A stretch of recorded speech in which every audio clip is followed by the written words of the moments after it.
Hello, this is Maria Stone. Am I recording? Just a moment. Uh, Looks like I'm recording.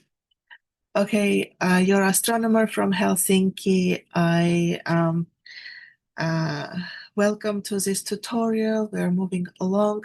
There are now kind of several bigger steps coming up, and we'll see. So I'm gonna try and break them up into smaller chunks, but you never know if I make a mistake like last time or encounter problems and then the video is longer, but um, there is like a balance because I also want to finish a coherent task, not just do 30 minutes only, but within X amount of minutes, and I try to reduce those minutes. um, I'd like to do a complete step. So, especially today, we'll see what we are doing. But I'm gonna kill my video. I have recently published several books. One of them is called Helsinki in Me. This is part of the background. It's available on Amazon as an ebook for $5.99, I believe. So feel free to check it out. Um, and I also post a lot of videos about Helsinki, city Helsinki. You can also enjoy those if you wish.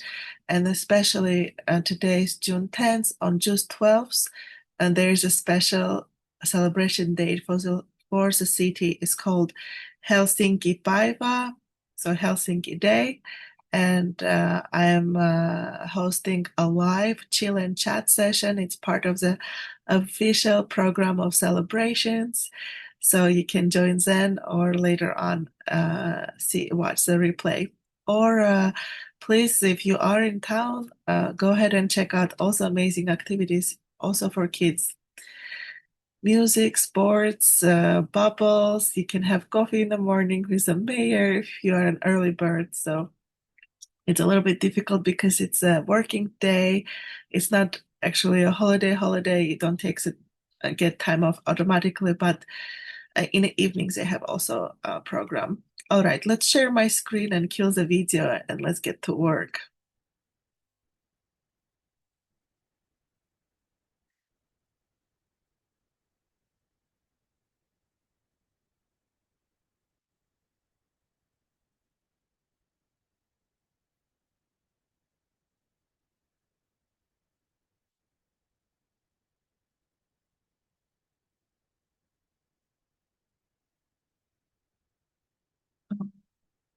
Well, I also have to open this um, in my other laptop.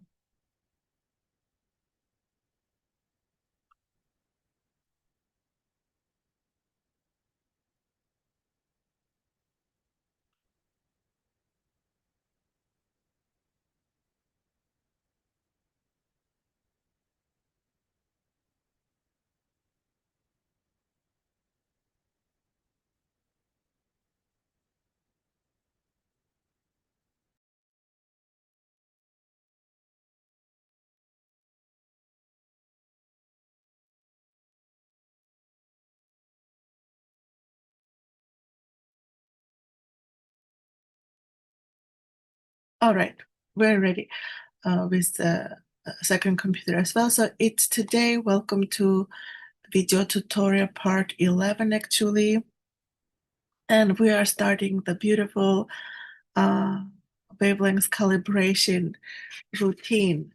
So this is, of course, I do technical, um, kind of going through a lot of technical steps, but today I also recorded a short video and I'll post it a little bit later because I did live and lives they process a while on YouTube.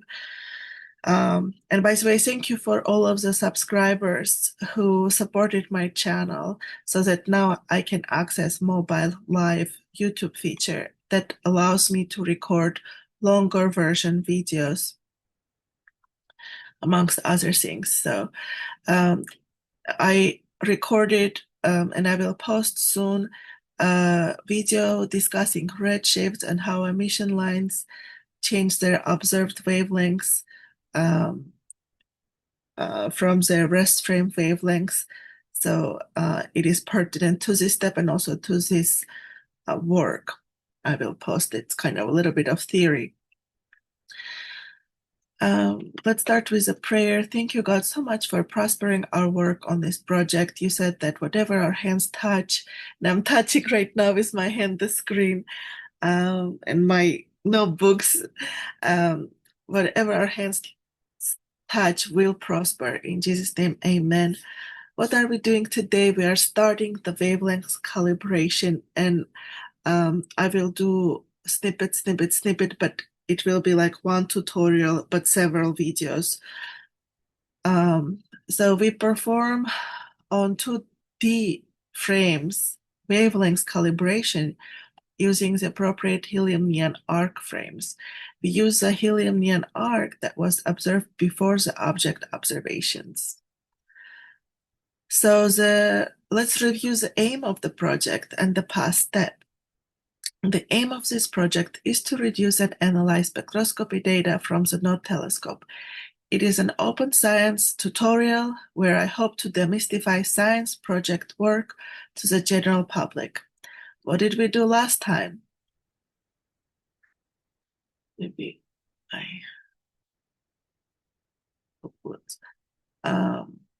we trimmed again the not needed again, the not needed, but we trimmed again the not needed parts.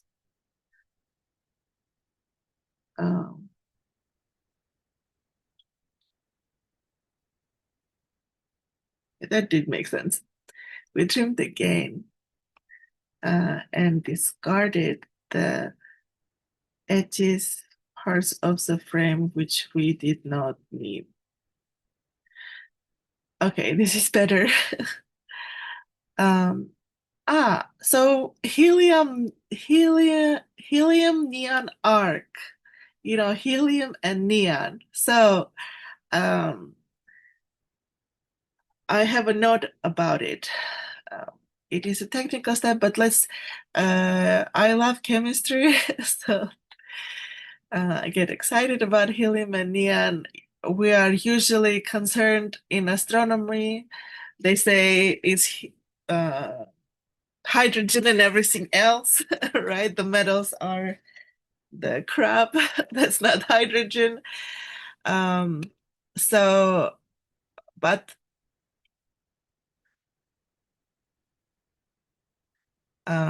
let's look at the periodic table, right? So show link with periodic table. I have it somewhere. It is here. A beautiful periodic table.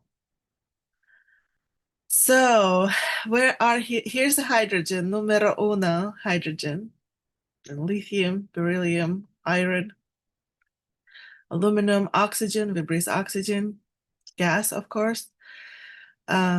This is the periodic table of elements. And here's helium. What is helium? What is neon? Helium is numero dos, second element. Neon is 10. See, helium and neon are in this last column. It used to be column 8. Now there are many more columns because periodic table changed, but it is in the column of noble gases. There are noble gases, so they don't react with other elements, right? Helium. All of their spaces are full. I'm still on somehow, somewhere. I'll stop my video.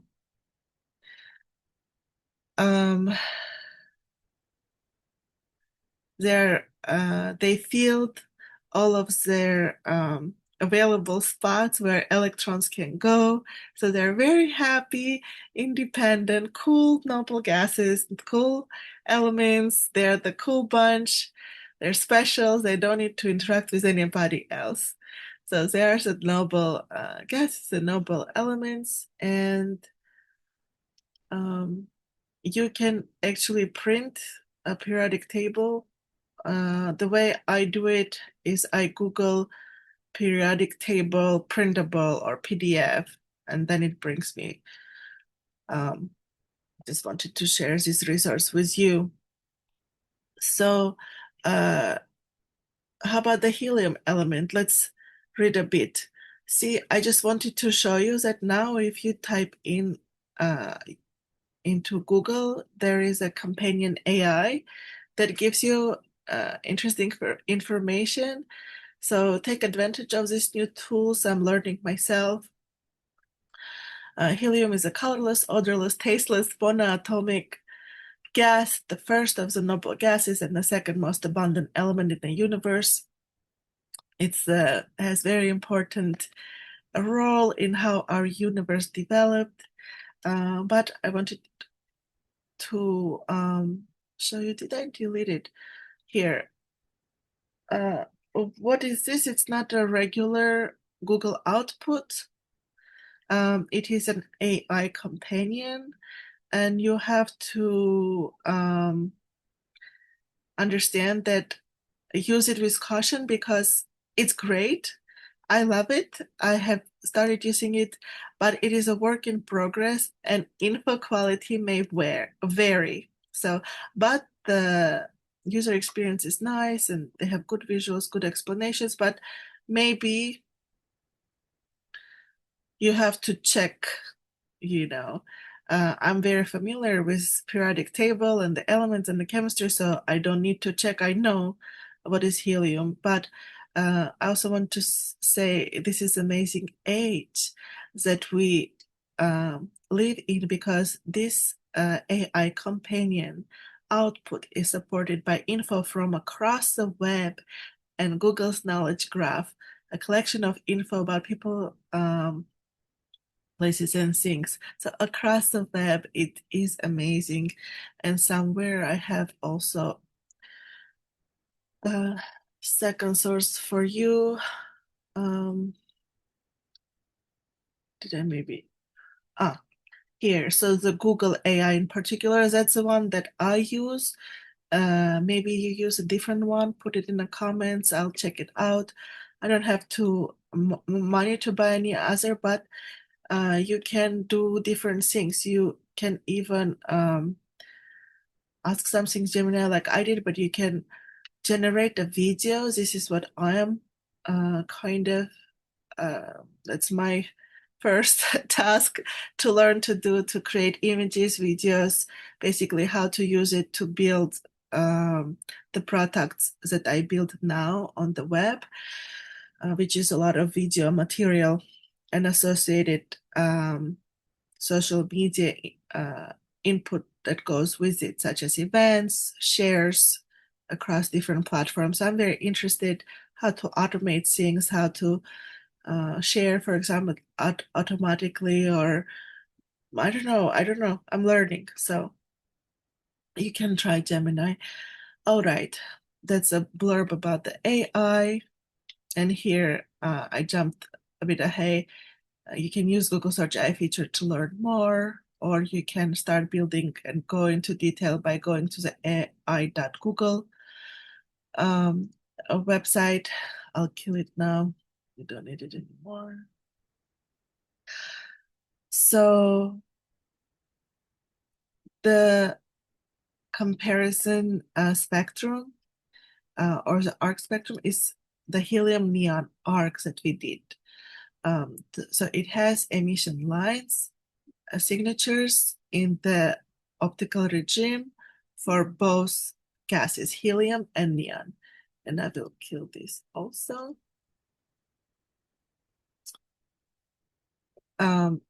So you can go to this website and read a bit more. This is another resource for you. And it's good. So on the Alfosk website, you can have the maps for their lamps, for their arc lamps, the arc maps for different grisms. So the ones that I opened was for grism 7. I had helium and neon. I didn't use thorium argon. Is thorium also a noble gas? Actually, we have here on the side, what is thorium? Not that familiar. Argon, I know, is thorium element. And number 90, a silvery white radioactive metal classified. So I don't know. I would be curious why is it used here, but argon is also a noble gas. So these are some other maps. These are how they look like. This is the helium arc map for Cesium 7, which covers about 4,000 to 7,000 angstroms. And I said I had the neon.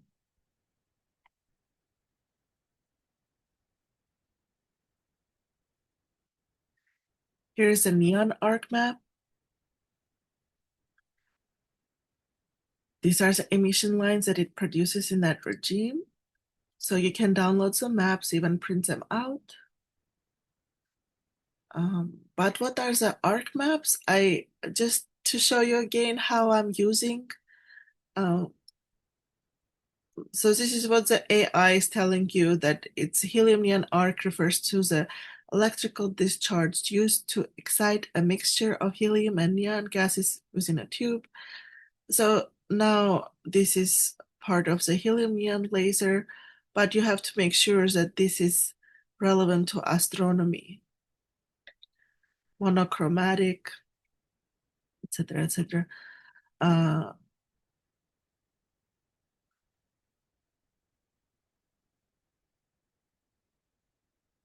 uh,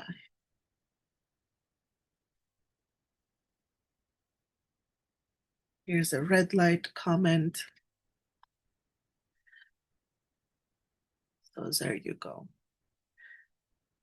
And then if you want to learn about wavelengths calibration, you can say wavelengths calibration with neon arc lamp telescope. I don't know, what do you do? Here are different um, set of explanations, wavelengths calibrations using a neon arc lamp, and we used both helium and neon. You'll see why. With the telescope involves observing non-spectral lines emitted by the lamp and matching them to the corresponding pixel positions on the telescope's detector.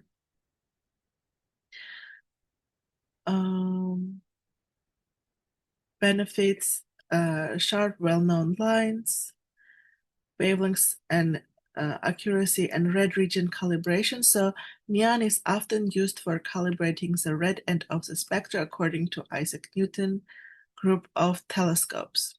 All right, so a lot of interesting things.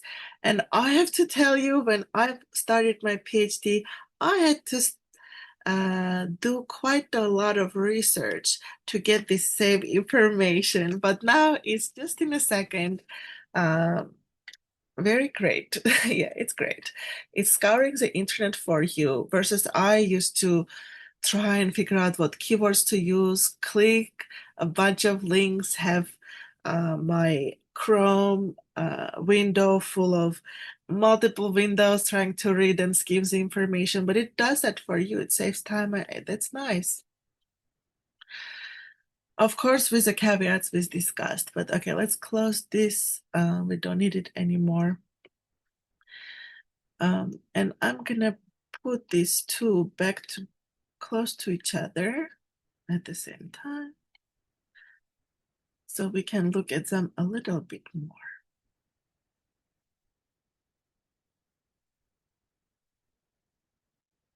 This is the neon, this is helium. And because I want to point out something.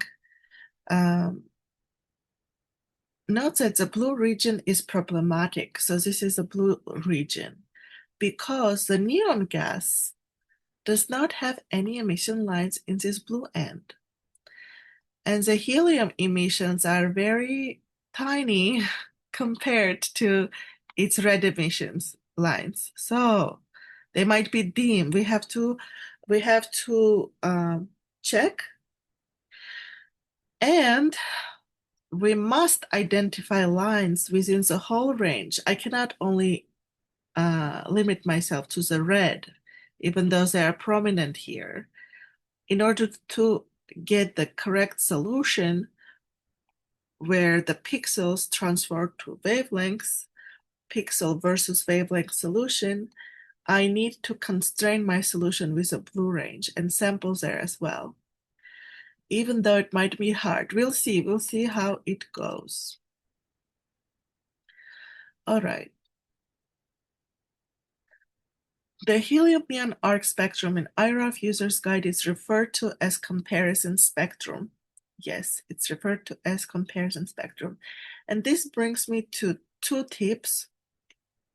The first tip is have at hand a few reference materials such as sine cosine conversion tables, unit conversion tables. You can have even the periodic table, the ancient Greek alphabet. These are the ones that I use. The names of powers of 10, some notes, even grammar rules or LaTeX commands. Sorry, my husband. Yeah, I have to wrap it up because my family is waiting for me. And then the second tip is it's an IRAF tip. Let's write IRAF header tasks. Get familiar with IRAF header tasks because, for example, H-select or H-edit, because they can do helpful things. I think for simplicity, we were discussing end of night reports, and we used that information to categorize our files. But with H-select, you can scour the header and get information on what type of, is it a flat? What is it? Through the whole directory of your files. For all of your files, you can write one-liner, H-select all of the files, and gives a title, gives the name of the file, gives the exposure time, and it will print it out a list for you, which then you can save into a named file, list file. And H-edit, did I just close it? The H-edit is, I don't have it. It was the same one here, H-edit. Edit or view an image header or header, so you can even edit the keywords as well. So this is just resource for you. Where we are now, we talked about this. So let's do the first step, which is to determine base-to-base width of an arc emission line. So this is the first step. Here is my procedure. Here's the Greek alphabet. Maybe I can put it here as well.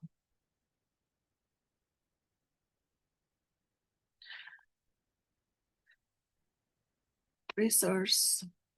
We're at this step, that wavelength calibration step, and now it is a parameter that we will need in a series of tasks that we will execute in order to get this solution of pixel to wavelength angstrom unit. Because now when you look at spectrum, this is not processed, but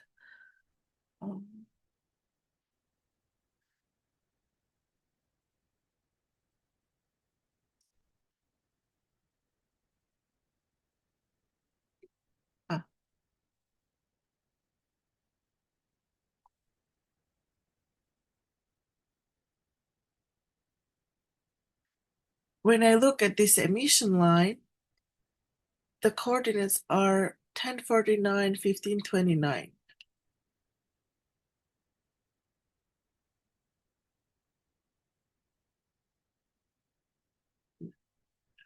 It's emission line. Here's an emission line, or this emission line. I know the value is 11,947.5, which is in this pixel table, which I got by going to analysis and then pixel table.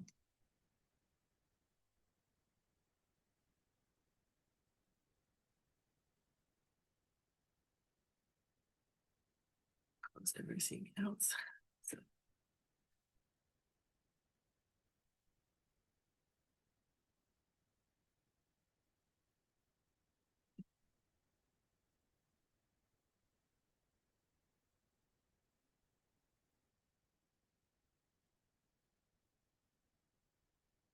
So here's my pixel table. And if I come here, the y-axis is 720 and the other axis is 1051. Well,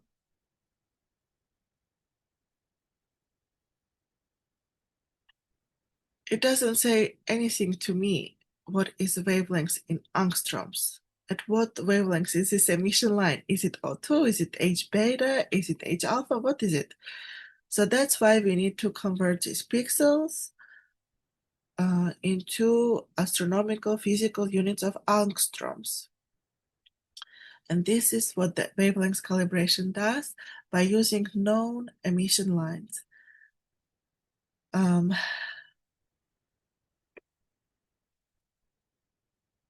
right.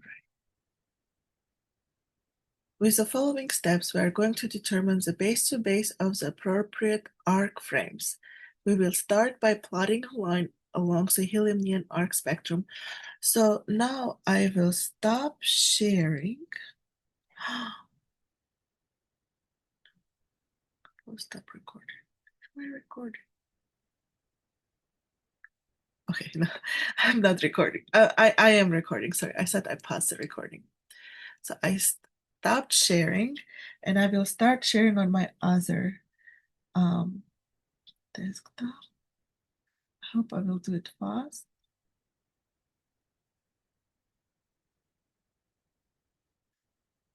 Okay. First, I opened this all of the helium neon exposures that I had because I took 3. This is how they look like, and I identified that they're all exposed similarly. So it's not that one of them is very faint. I had a problem once that one of the helium neon arc frames that I obtained was very faint and wasn't usable. So I checked, they looked okay. But we will use the one that is before our target. The one that is before our target, let's write it down.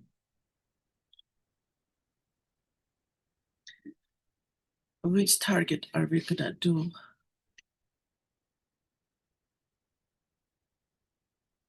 I have a million things on my desk.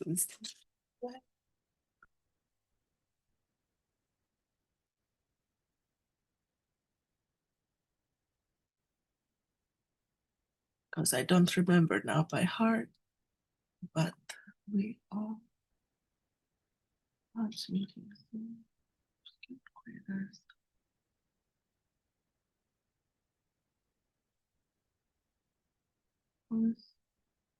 Quasar 121. We work now on Quasar 121. Calibration step. So this is why we take research notes. We now do the base to base measurement of the arc.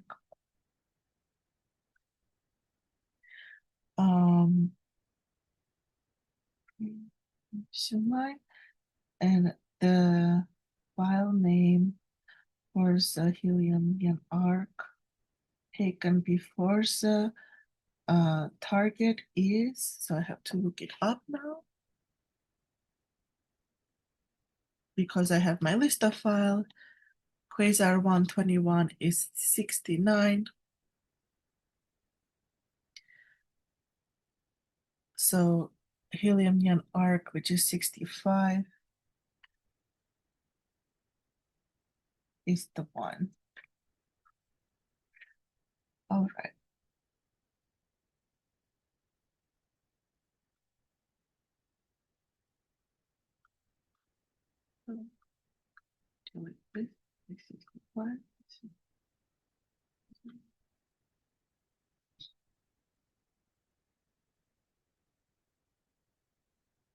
So you can see that some lines are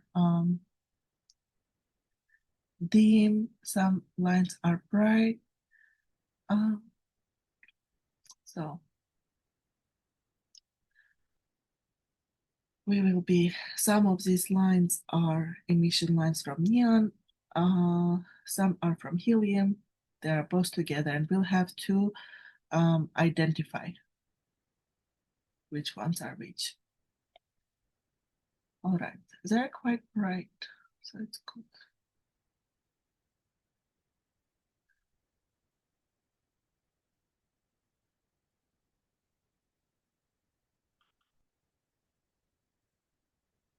Things that are not necessary.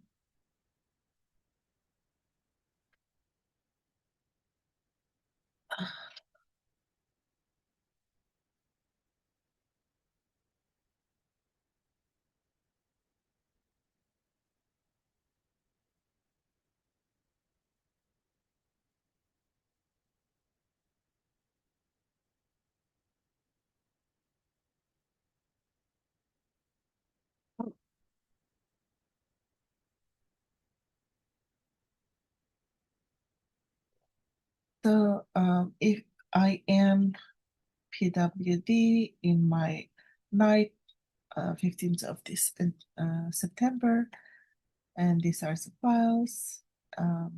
This is the helium arc files that I need to use. And maybe let's put away the ones that we don't need. So I have here old files.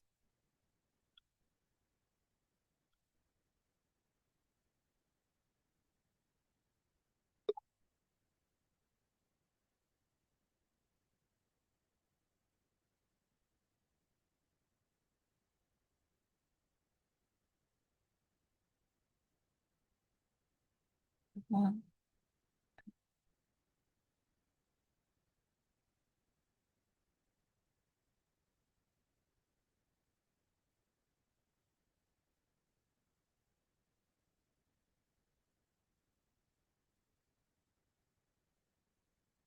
trim, QSO, QSO, we didn't touch that. This is the correct file. This is the standard start. Okay, all of these we don't need right now. I can put here. All right. Let's do LS again.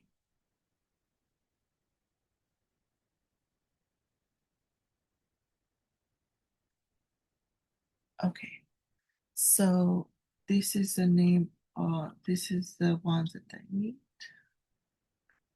I will copy, paste, and here I can do clear and then use implot command.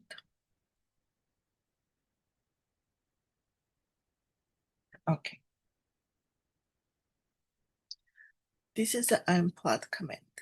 So implot window popped out. I click on it to activate it. Then I look at a column in the middle by typing column C, because right now on the top it says that it is the line 1009 of helium neon arc. Line means that is the whole row, the x direction. So it's at the same value, almost. But what I need is a column because the column shows the range of wavelengths right now in pixels. So a column C space 1048 and then enter. So now I have the wavelengths. However, the problem is, okay, not the problem, but um,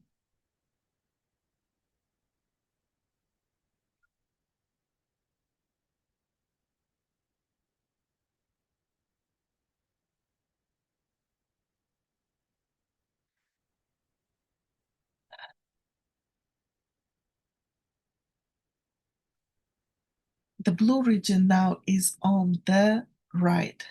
The ends are inverted. The blue and red ends are inverted.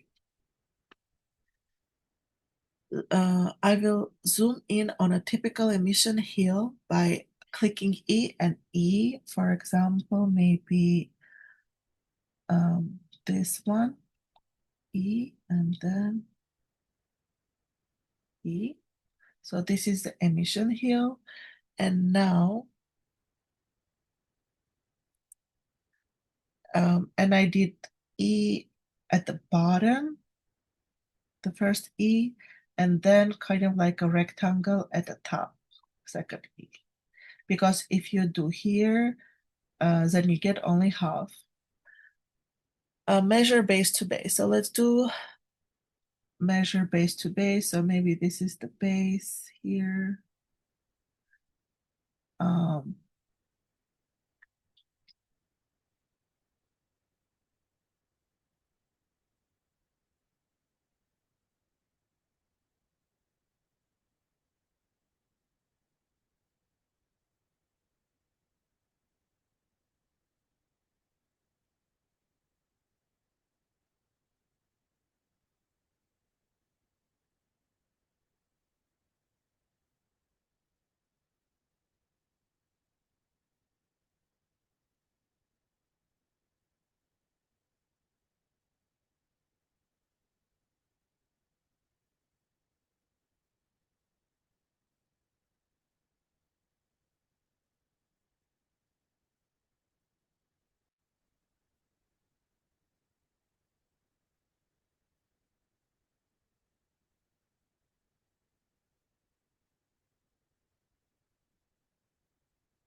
okay, so if I click, I was trying to see which key was. It's a space bar.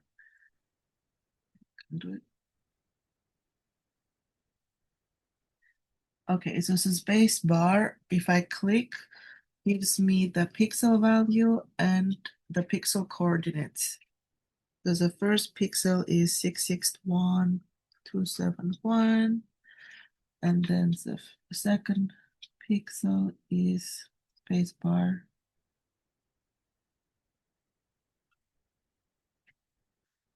61280. So 280 minus 271. Let me check something. Yeah, is 9 pixels, and this is my base to base. This is the base to base of a typical strong comparison line. You can also measure full width half max here if you want, and then you do Q to exit, and you can go back to your IRAF um, prompt. So I'm gonna write here that um, we chose column 1048, but for some reason it's printed on plot 661. I don't know why. So I'll have to check it later. This was coordinates, pixel 661 and 271, and pixel 661 and 280. So 280 minus 271 is equal to 9 pixels. This is our answer.